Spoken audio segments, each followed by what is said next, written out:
So I'm feeling a bit different today. I'm feeling a lot more positive. I've started watching this new lady on YouTube, Eldora Rose Ascension Talk, like Eldora, capital A, Rose. And she, like, it's just resonating so much with me.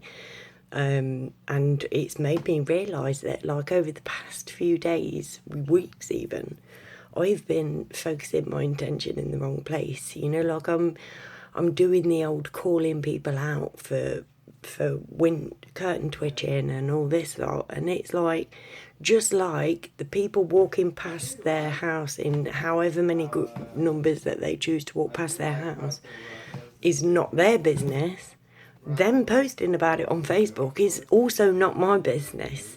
Like, I have to live in my truth, and I have to speak my truth, and I spent way too much time focusing on the truth of other people, like Brian Harvey and Sean Atwood. Like, these people don't matter to my particular journey.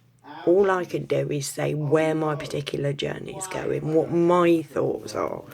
And dissing other people's thoughts is going to get me nowhere. Just like them dissing other people's thoughts is going to get them nowhere. It doesn't matter what they're doing, it matters what I'm doing. Now, with that having been said, now apparently we've gone over 1,000 in the UK with coronavirus. And I'm getting nowhere with pointing out the numbers with that either. Like, I'd just like you to think of the other victims of coronavirus. The people who are that is going to happen, right? It is going to be a pandemic of suicide, of people who can't make their numbers add up, because the majority of suicides happen because people can't make their numbers add up. And now the numbers have just gone into free fall. There is nothing to make sense of in the numbers. These people are vulnerable. You can't help them because your numbers are fucked up too. But you can be a shoulder to cry on. You can help them vent their spleen.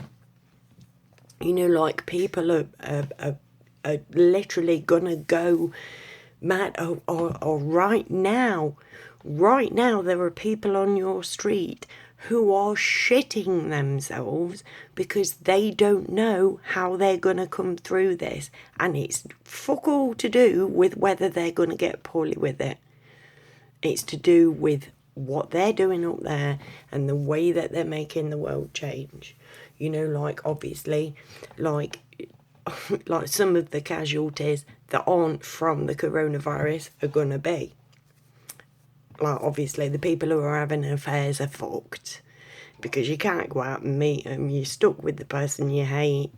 Maybe that will be a good thing. Maybe that will make people break apart. You know, the people who are forced together who aren't meant to be in a relationship, maybe it will be a breaking point moment. And maybe that's not such a bad thing. Obviously, you've got drug dealers. Hopefully drug dealers aren't as daft to buy into it, to be fair, because they already think outside of the box. So they're not going to be social distancing. They're going to be like, yep, mate, I'll just whoop. You can drop off a bit of weed, quick exchange as you're walking past somebody. Hopefully that won't be a thing. Domestic violence is a massive one. While people are stuck in their houses, and I am saying this as a victim of domestic violence, I know what it's like to not be able to get away from somebody. And that is going to cause deaths. That, like, literally, it's going to cause injury because you're sat there with somebody that you usually beat, and that person now can no longer be seen outside. So you can inflict whatever bruises you like because nobody is going to know what's going on because you're literally in your own home. That is something that, like, seriously bothers me. But again, that's because I'm a victim of domestic violence myself. Then you're going to get the old people who just die of broken heart. Like, the people who, like, literally My wife died 4 years ago, and all that kept me going was standing out on the front and talking to people. Because the elderly, I said elderly then, didn't I think. But the elderly are basically the most susceptible to media manipulation. They're going to believe this the most. They're going to fall for whatever's told to them by their government, because that's what they've lived their entire life doing. That's why they have the flu shot every year. And literally, what is the point for them now? They can't go down the bingo. They can't go down the community centre. They can't just nip into the pub. They're just sat in their house at a really old age. And yeah, they'll have people ringing them and stuff, but they're going to feel the sting from the lack of contact of being outside in the open air.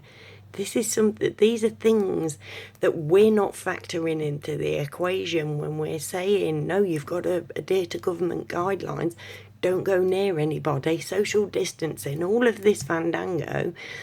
We don't realise that in itself is harming people. It's harming society. It's harming the way that we all speak to each other. And when we come out the end of this, that will be another thing that sticks. People will still be frightened to speak to old people. People will still social distance. Even when all of this is lifted, we'll be going, oh yeah, well maybe. And it's being ingrained. This is the biggest thing since 9/11. It's being ingrained in there. We'll never forget the great toilet paper shortage of 2020. It will not be forgotten. This is a world-changing happening. And we need to come together and make sure that we make sure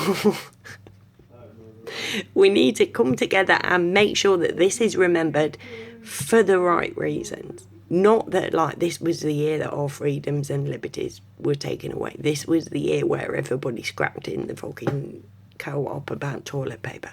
This is the year where people hated on each other for going for a walk. That shit's not important. What they are doing to us, they've done to us many times before. Swine flu happened just the same. They tried this with swine flu. And with swine flu, we ended up with 800 maybe, I don't know. But I know that after the swine flu vaccine, they paid out £800 million across Europe for all these people, these kiddies who'd been permanently brain damaged, who now have narcolepsy that will last them their whole lives. And all these people got, so it must have been 800 because they all got about £1 million each. Now, if vaccines were so safe, why are they paying out £100 million per person to people who are damaged from it? This is what I want to bang home. What they're telling us, if you can choose to not believe it, you can choose to believe it if you want to. I'm thinking that this is a false flag, but you don't have to think that. You can completely go down the route of, yes, this is deadly. It's only when it's finished that we'll be able to tally up the final numbers and say they were lying or they were telling the truth. But until then, they're pumping a vaccine, and that is what will kill people. And I will fucking say it and say it again. Literally, that is the danger.